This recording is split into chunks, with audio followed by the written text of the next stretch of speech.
Today, I am going to be starting a new book, Cutting Through Spiritual Materialism by Chogyam Trungpa. And this book has been around for a long time. I looked at my book, and my book, the edition was 1973. And the talks in the book were given in 1970 and 1971 when Trungpa Rinpoche was first teaching American students in this country. I thought it would be good to go over a little bit of biographical information about him before I get into the book.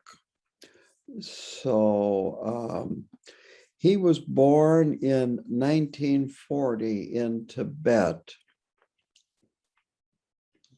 and was recognized at an early age as the 11th in the Trungpa lineage. He took monastic vows and trained as a tulku and a monk. And was the abbot of the Surmang monastery in Kham.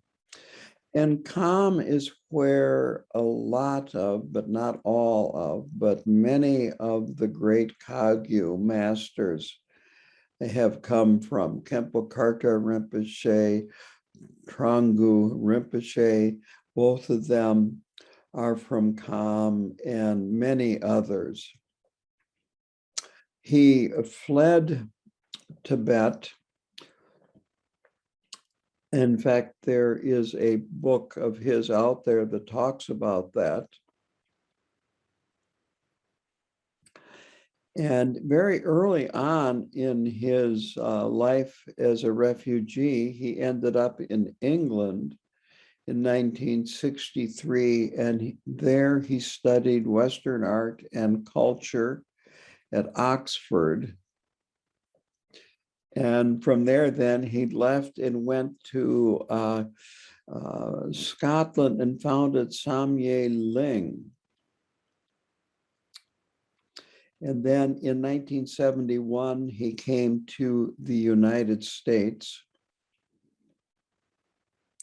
And my understanding is that he went to what is now the Shambhala Center in Barnet, Vermont, which was an old farm, a New England farm that was donated to him.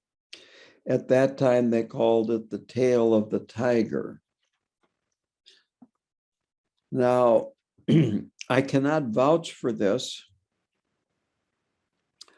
but I started with his Sangha in the Twin Cities and also in Eau Claire, Wisconsin, Twin Cities being Minneapolis, St. Paul. And one of his early students said that the first 6 months of the time that he spent at Tail of the Tiger, this farm in New England, in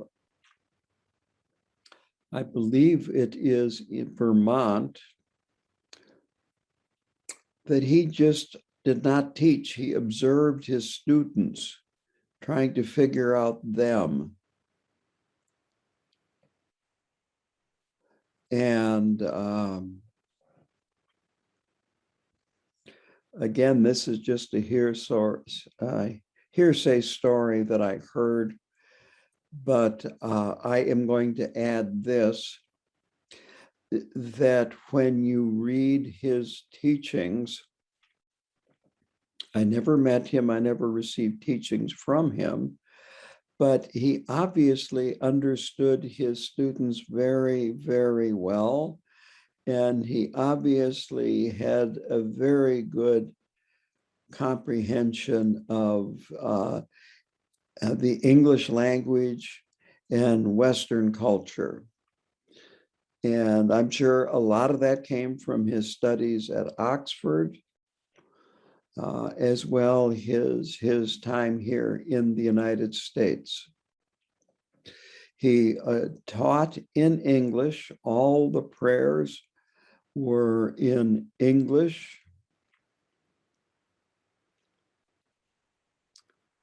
and he was very sharp, to say the least. He wanted to have his students avoid exotic fixation, which he described as basically a spiritual materialism.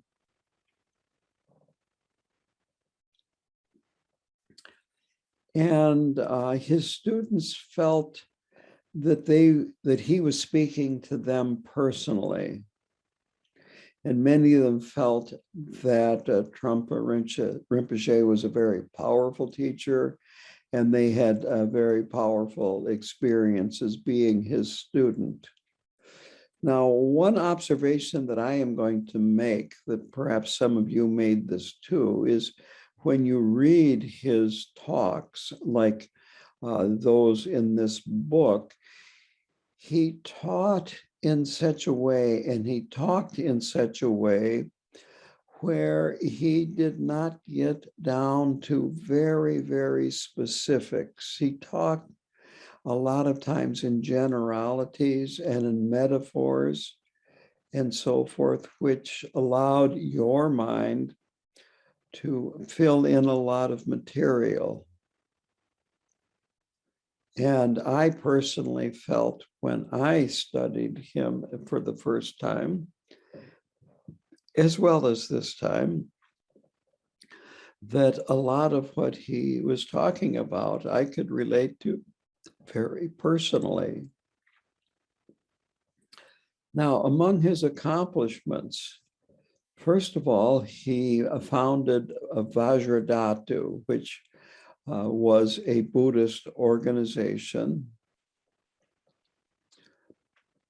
that has since morphed and changed after his parinirvana. He founded Naropa University in Boulder, Colorado, which has become an important institution of higher education. He founded Shambhala Training. He founded the Shambhala Mountain Center. It used to be called the Rocky Mountain Dharma Center. He founded Gampo Abbey. This is where Pema Chodron is located. And the abbot there used to be Trungpa Rinpoche. And he was in the United States for a total of 17 years, no more than 17 years. Originally, his headquarters were in Boulder, Colorado, but towards the last few years of his life, he moved, and he moved the head of the organization to Halifax, Nova Scotia in Canada. And to kind of sum up this biography is that his teachings have many layers of subtlety, and that they are definitely geared to his audience and to his Western students. And they were up to date in 1970 and 71, and they still resonate quite well with 2021.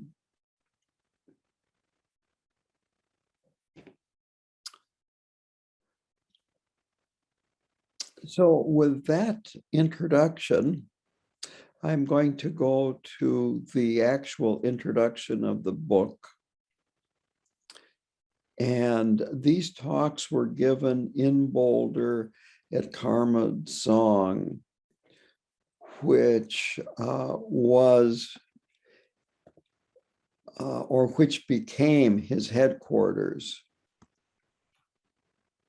At that time, it was in the formative stage, but Karma Dzong did become the headquarters I checked on the internet and Karmazong is closed permanently. There have been a lot of changes of the organization since his parinirvana, and it is closed permanently. There is a Shambhala Meditation Center in Boulder, on the other hand, which has replaced it. So these teachings, as I said, were done in the fall of 1970, in the spring of 71. He had not been in this country for very long, but even by then, that short period of time, his reputation had, you might say, preceded him, and he had quite a few interested Western students in receiving his teachings. So this, I believe, is the first book of his that came out into print. And he is giving an overview of the path, as well as some warnings about the dangers that lie along the path, especially those for Americans getting involved in Tibetan Buddhism. And of course, the main one is spiritual materialism. And his definition is, quote, a distorted, ego-centered version of spirituality. We can deceive ourselves into thinking we are developing spiritually, when instead we are strengthening our egocentricity through spiritual techniques. That's on page 3 in my edition of the book. It's on, I believe, the first page of the introduction. So the first part of the book covers spiritual materialism and the many different forms that spiritual materialism can take in one's practice of Tibetan Buddhism. But he says that spiritual materialism can be present in theistic religions as well. He also makes a point of pointing out that Buddhism does not contradict theistic religions, but that it is a matter of approach. And on the other hand, there's a lot of similarities in Buddhism, which is a non-theistic religion, and theistic religions. Non-theistic means that there is not a supreme being, a creator, and so forth. That what is supreme in Buddhism is mind, Buddha nature, and we all have that within ourselves. We just have not recognized it.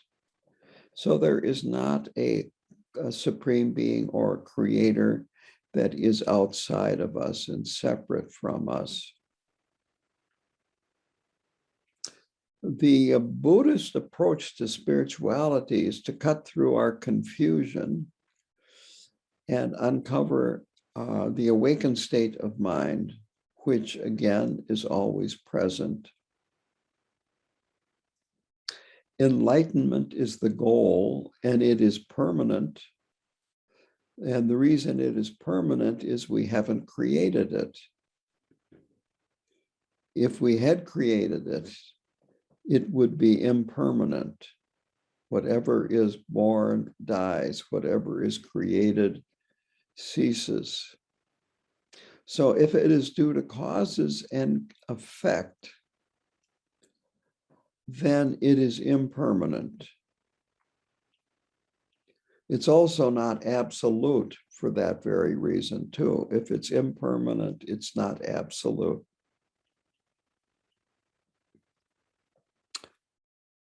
Now, the heart of the problem, spiritual materialism and Buddhism in general, is this idea of a sense of a solid, continuous self.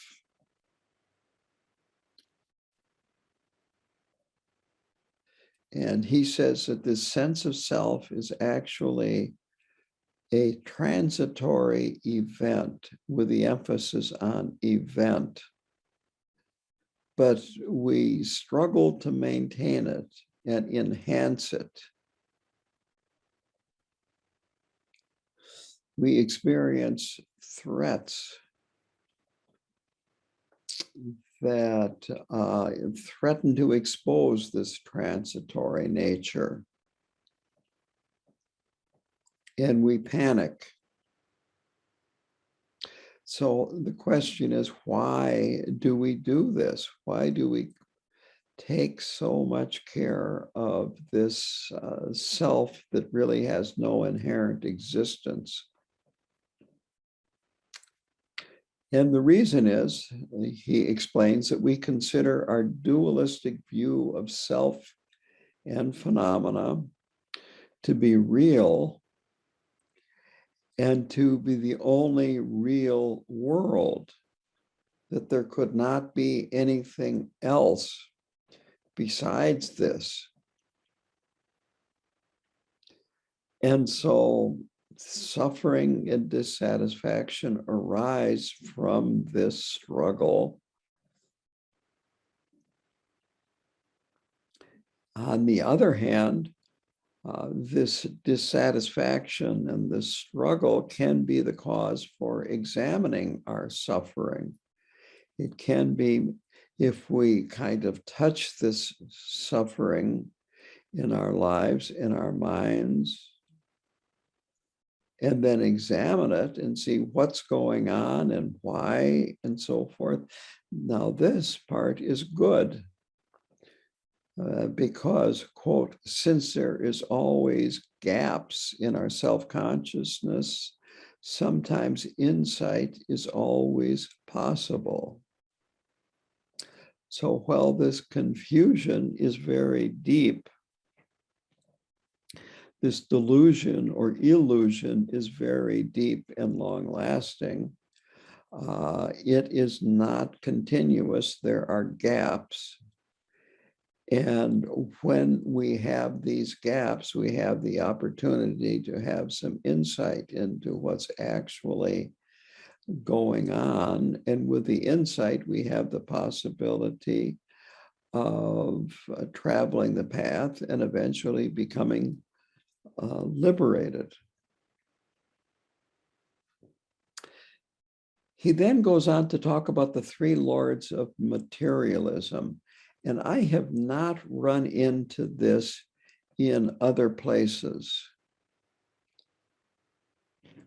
But he stresses a lot in his teachings and subsequent teachings, this idea of the three lords of materialism, which have to do with our body, speech, and mind.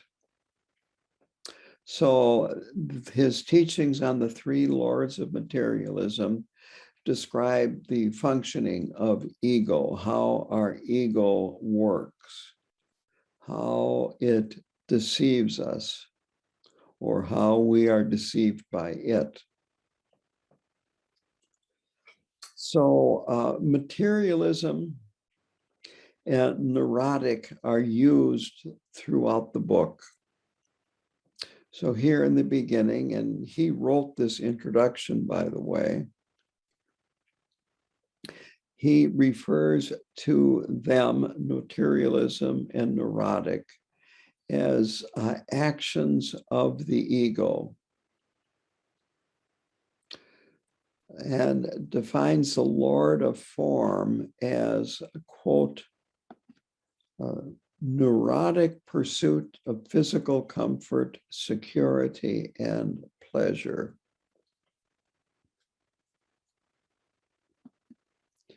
Nothing more than that. He uses neurotic a lot in his teachings.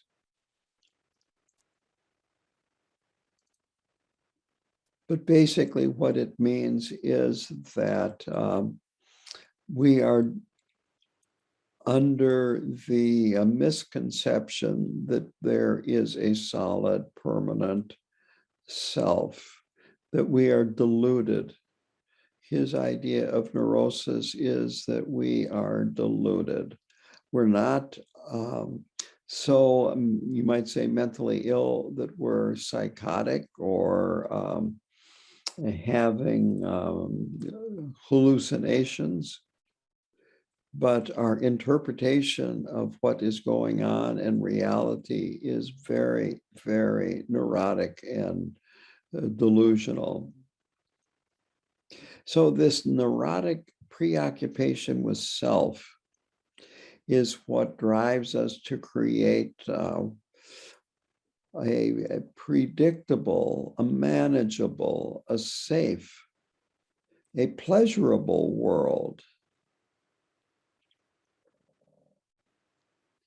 And within that self-created world, we grasp at pleasures, we grasp at possessions, we fear change.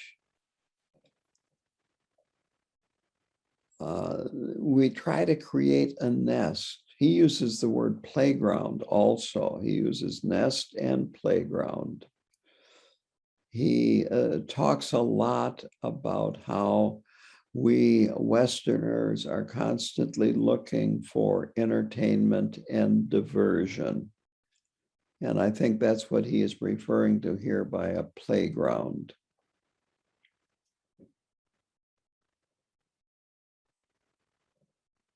The Lord of Speech now, this is its domain. This is where we use our intellect in relating to the world. Quote, the use of concepts as filters to screen us from the direct perception of what is. So the Lord of Speech tries to neutralize threats and irritations or turn them into a positive. It grasps at the pleasurable. And one of the faults is that it takes concepts too seriously. That the Lord of Speech uses logic to show off.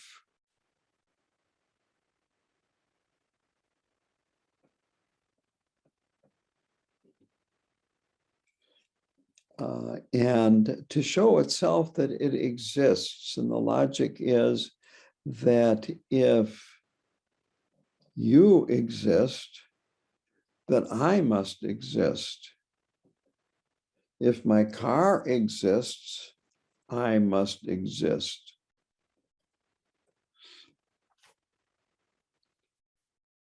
If all these pleasures that are in the world exist, then I must exist. So we use other to kind of justify ourselves.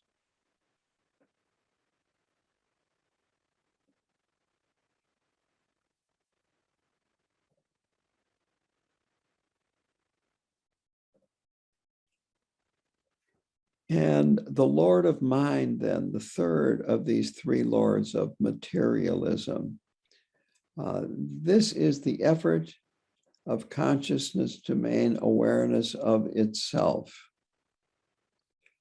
a confirmation of its own individuality.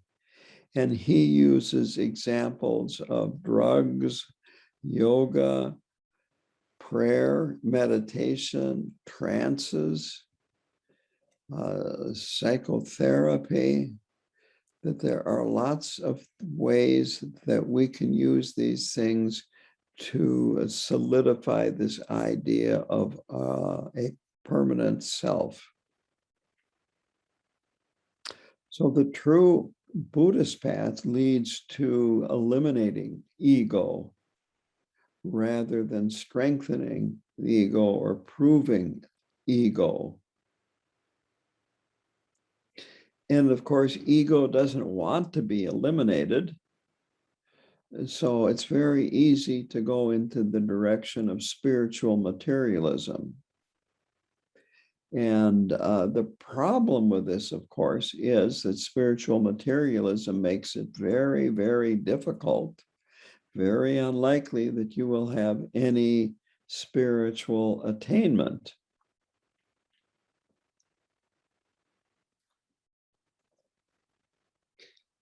The Lord of mind is the most powerful, since mind, of course, controls the body.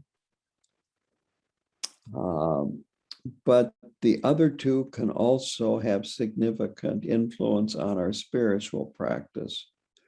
The Lord of form can take this, you might say, manifestation, and that is to do a retreat in nature, to go into isolation, to simplicity, to be quiet, to have a secure nest, a comfortable home. He mentions an amicable mate, a stable, easy job. Things that actually confirm our idea of ourselves, that don't rock the boat, that really don't look very deeply.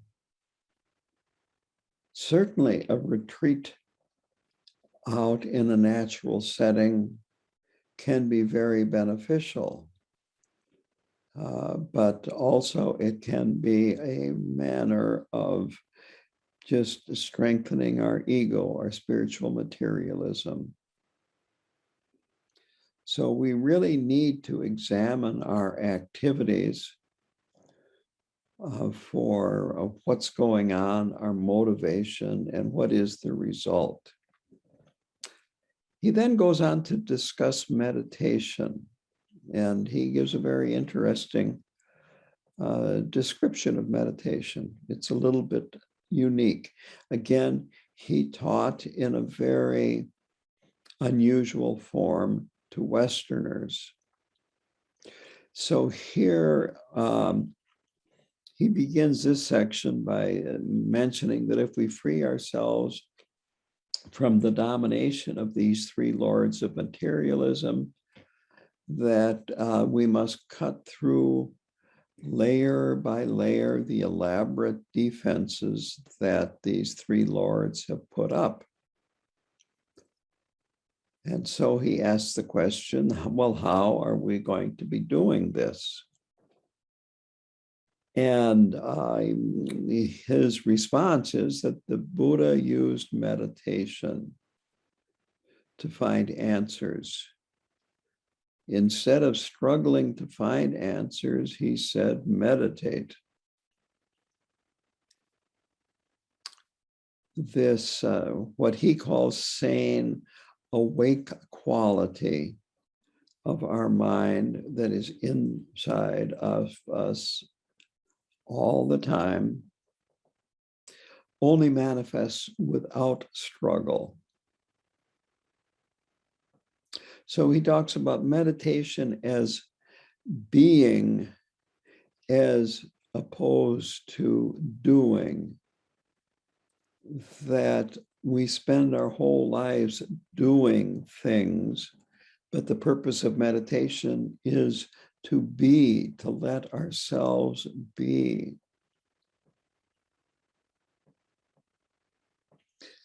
And that meditation is not trance-like. It's not like going into a state of bliss or going into a state where you're just numb, you're not aware of anything. The bell is hit, and then 30 minutes later, and you just completely spaced out the whole time. You had no thoughts, you had no awareness. There was nothing. That is perhaps a trance-like state. And as for mental gymnastics, I'm not sure exactly what he is referring to here. But what I have found when I've worked with students that meditate is sometimes they develop very elaborate storylines while they meditate. One that comes to mind is that when a thought arises, I imagine I have a safe. And so I get the key to the safe, I put it in, I turn the lock, open it up, open the door, put the thought in there, and then close the door and then lock it and put the key away until the next thought comes. I guess I would call that mental gymnastics. So we can develop all kinds of things that may seem like meditation, but they're really not. What meditation really is working with our neurotic, self-centered state of mind. And he emphasized this over and over again to his students, which is, you're all neurotic. It's not that you're neurotic. It is, you're all neurotic. All my students are neurotic, and meditation is working with your neurosis, with your ego fixation, with your delusions. So I looked up the term neurotic, and this comes from WebMD, this website. Quote, mental, emotional, or physical reactions that are drastic and irrational. At its root, a neurotic behavior is an automatic, unconscious effort to manage deep anxiety. Now, where in the heck could our deep anxiety come from that we're not even aware of? Well, there's a name for this. It's called all-pervasive suffering. That of the three types of suffering, there is one that is very deep, it's all-pervasive, and since we've experienced it constantly, from the moment that we have been born to the present, and even through the bardo that led up to us being born, this idea that self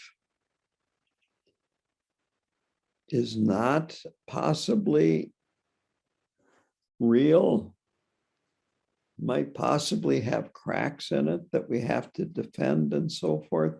This is all pervasive suffering.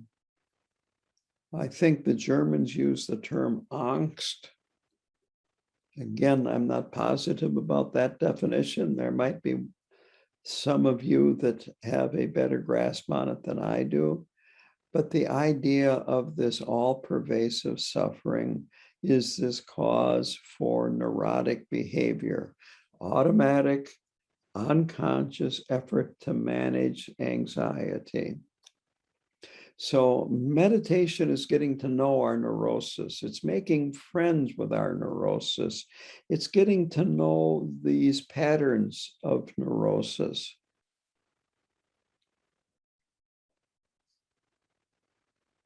He then goes on to talk about the meditation technique, and he covers the story about the Buddha teaching the sitar player to meditate.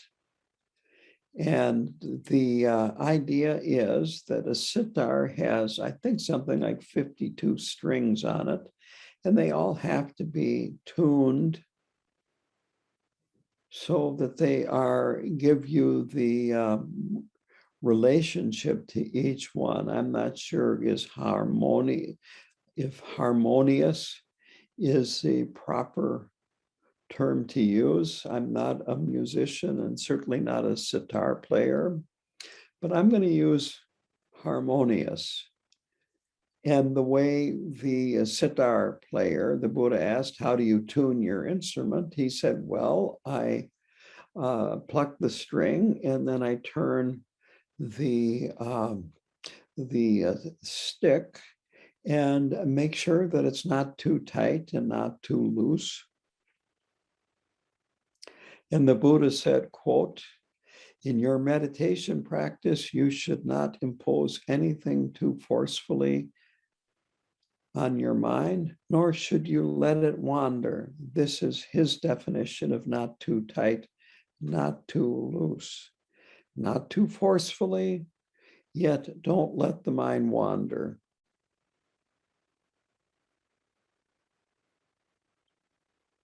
But when the mind does wander, bring it back firmly but gently. We're not driving a stake into the ground and then tying the mind to that stake like we might a dog or a goat or some other animal. So this is about letting our mind be in an open way. He uses the term feeling the flow of energy without trying to subdue it.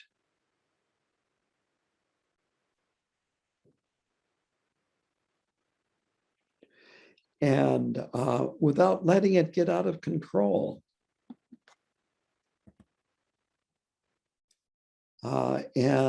Just, you might say, going, in his words, going with the energies and the energy patterns of mind.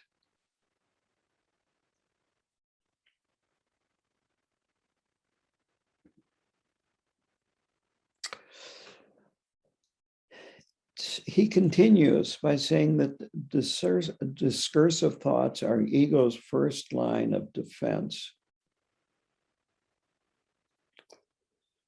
That these discursive thoughts are allowed to arise, appear, dwell, and return where they came from.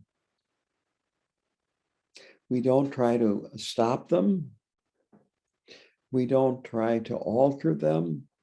We don't hang on to them. We just let them appear, dwell, and then return to where they came from.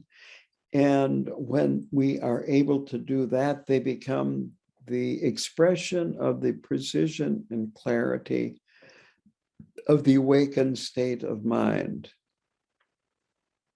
So this is one of the first mistakes that meditators make, is that I need to stop the thoughts. If I'm meditating, I can't have thoughts. These thoughts are the problem. So if we can do that, then we start penetrating these, in his words, this continuous layer of overlapping thoughts. And when that happens, when we penetrate them, these discursive thoughts, then the three lords will try to distract us with emotions. He says that these emotions are exciting, they're dramatic, they're colorful.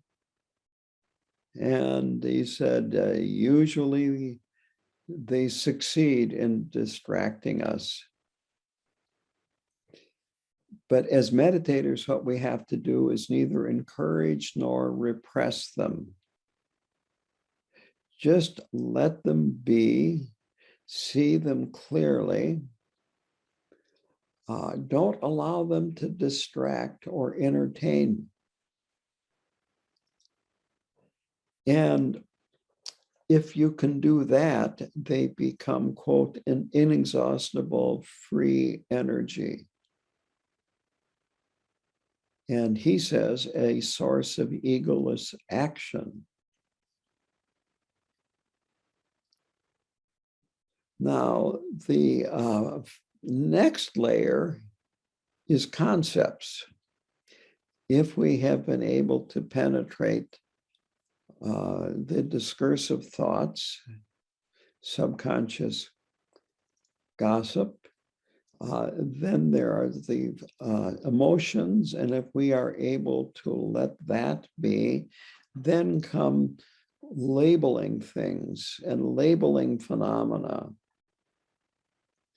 And this is how we create this world of solid things, solid and real. And this gives us something to compare ourselves to.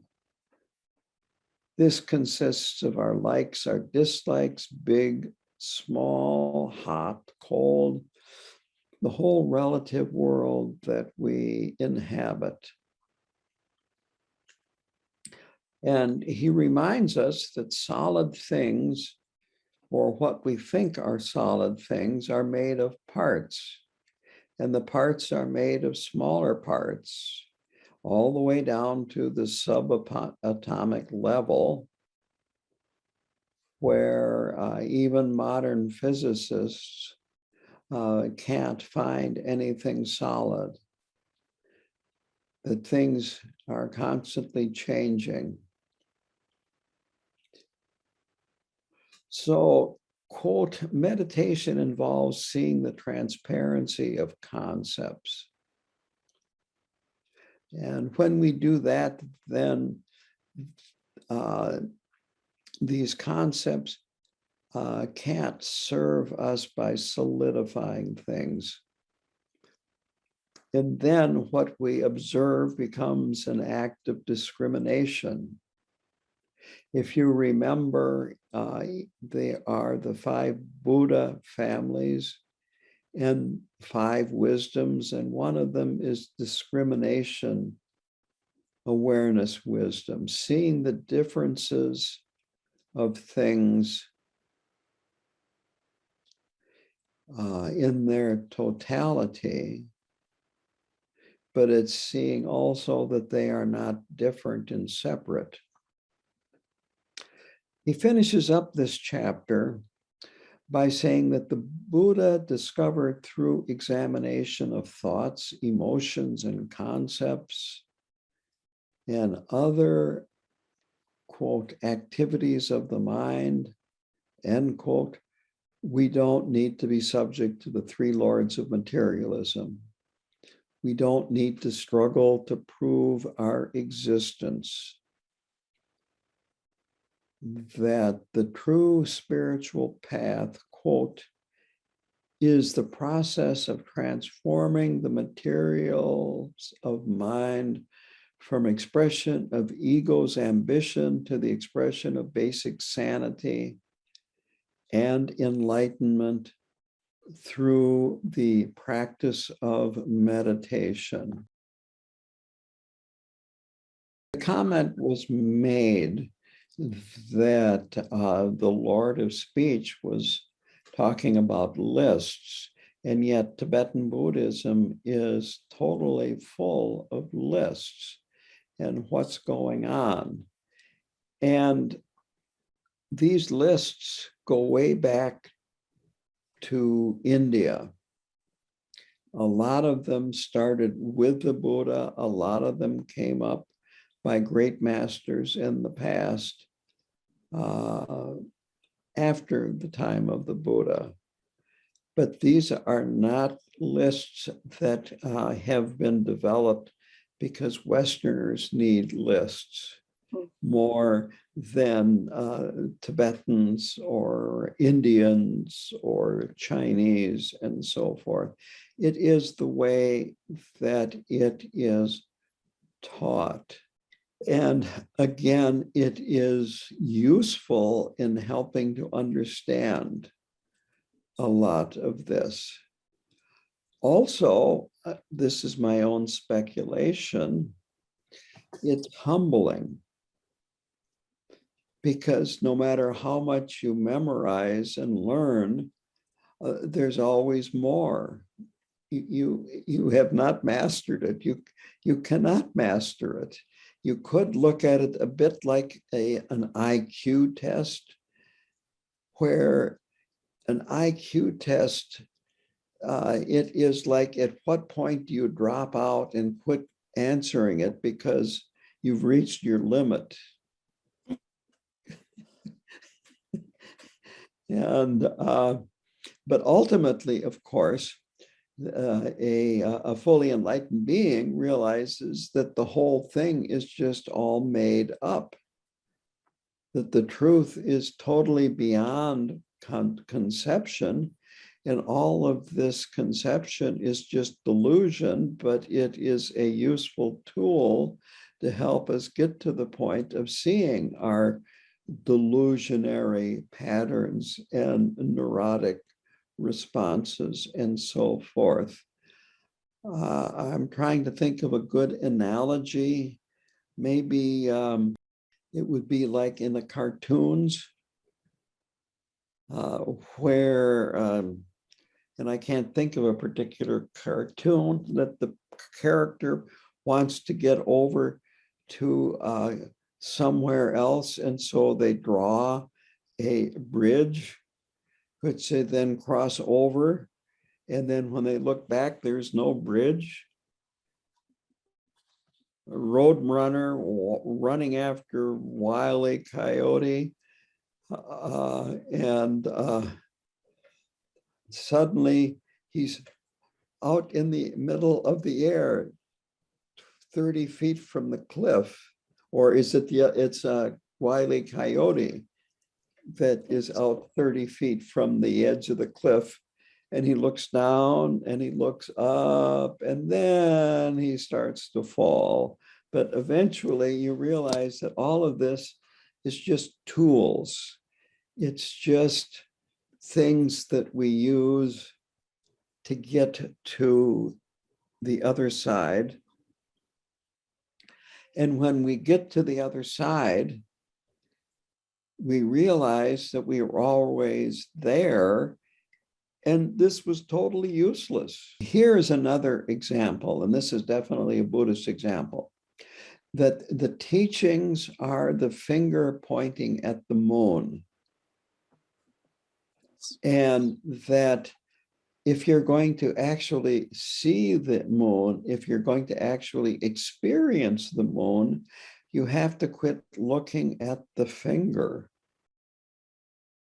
And then you realize that the finger was merely a tool that helped you see the moon, but it has no true existence. And in fact, you don't have a finger. You don't have a hand that has a finger on it. You don't have eyes that saw the moon.